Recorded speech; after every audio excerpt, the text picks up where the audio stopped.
ছয়টা জাহাজের ব্যাপার যেটা, এই 6টা জাহাজের কথা আমাদেরকে জানানো হয়েছে। আমরা তেহরান এটা জানিয়েছি। ইরানের জাতীয় নিরাপত্তা কাউন্সিল সেটার অনুমোদন দিয়েছে এই জাহাজগুলোকে সহায়তা করার, কিন্তু এই জাহাজগুলোর যে মানে স্পেসিফিকেশন ইয়েটা, সেটা একদম পুঙ্খানুপুঙ্খানুভাবে আমাদের হাতে না আসার কারণে আমরা সেটাকে আইডেন্টিফাই করতে পারিনি এখনো। بعد درخواست اطلاعات دقیق از دولت شما کردیم که شماره کشتیرانی بین المللی، نوع سوخت، محل بارگیری و مسیرها رو با ما اعلام کنن که اعلام کردن. این پروسه تقریبا 1-2 هفته طول کشید. আমরা বাংলাদেশের সরকারের কাছে চেয়েছিলাম যে জাহাজের পূর্ণাঙ্গ ইয়েটা আমাদেরকে দেওয়ার জন্য, যে জাহাজের যে স্পেসিফিকেশান, জাহাজের যে নাম্বার থাকে সে নাম্বার এবং কোন ধরনের জ্বালানি ইউজ করে, কোন রুটে আছে, সবগুলো চেয়েছিলাম। সেগুলো আমরা পেয়েছি। এটা নিয়ে কাজ চলছে। حدوداً 1 هفته قبل مشخصات دقیق کشتی‌های شما به ما اعلام شد و ما هم بلافاصله به ایران اعلام کردیم و درخواست کردیم که اون مراحل مجوز امنیتی بر اونها صادر بشه.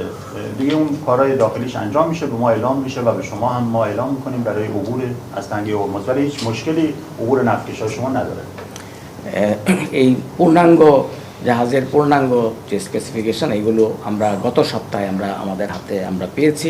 এটা আমরা তেহরানে পাঠিয়েছি এবং এটা নিয়ে কাজ চলছে এবং বাংলাদেশের এই জাহাজ চলাচলের ক্ষেত্রে কোনো সমস্যা নাই। এই ব্যাপারে আমরা সর্বাত্মক সহায়তা। ما حتی از صفای بنزین شما و این شلوغی‌های پمپ بنزین شما گزارش و عکس تهیه کردیم، به ایران ارسال کردیم، گفتیم کشور دوست و برادر ما دچار مشکل است، در این کار همکاری لازم انجام بشه. সম্প্রতি আমাদের যে পেট্রোল পাম্পগুলোতে দীর্ঘ লাইন বা এখানে যে জ্বালানির যে কিছু সমস্যা, আমরা এগুলোর সচিত্র রিপোর্ট আমরা তেহরানে দিয়েছি। বলেছি যে আমাদের এখানকার ভাই, আমাদের বন্ধুরা সমস্যায় আছে, তাদের জন্য কোনো ধরনের সমস্যা না হয়, সব ধরনের সহযোগিতা যেন করা হয়। از راهپیمایی‌های شما و عزاداری‌هایی که در بنگلادش شده بود برای رهبر شهید انقلاب، ما عکس و فیلم‌های زیادی به ایران ارسال کردیم تا ببینن قلب مردم بنگلادش با همه مسلمانان جهان همراه است. বাংলাদেশের জনগণ এখানে ইরানের যে সর্বোচ্চ নেতার শাহাদাতের কারণে যে তারা যেখানে প্রতিবাদগুলো করেছে, বিভিন্ন দোয়ার মহফিল যে করেছে, আমরা এগুলোর সচিত্র প্রতিবেদন রিপোর্ট আমরা তেহরানে পাঠিয়েছি, যেন তারা বুঝতে পারে যে বাংলাদেশের যারা আমাদের ভাইরা আমাদের প্রতি কতটুকু সহানুভূতি। ইনশাআল্লাহ امیدواریم زودتر این کشتی‌ها عبور کنن و این مشکل انرژی هم در اینجا حل بشه.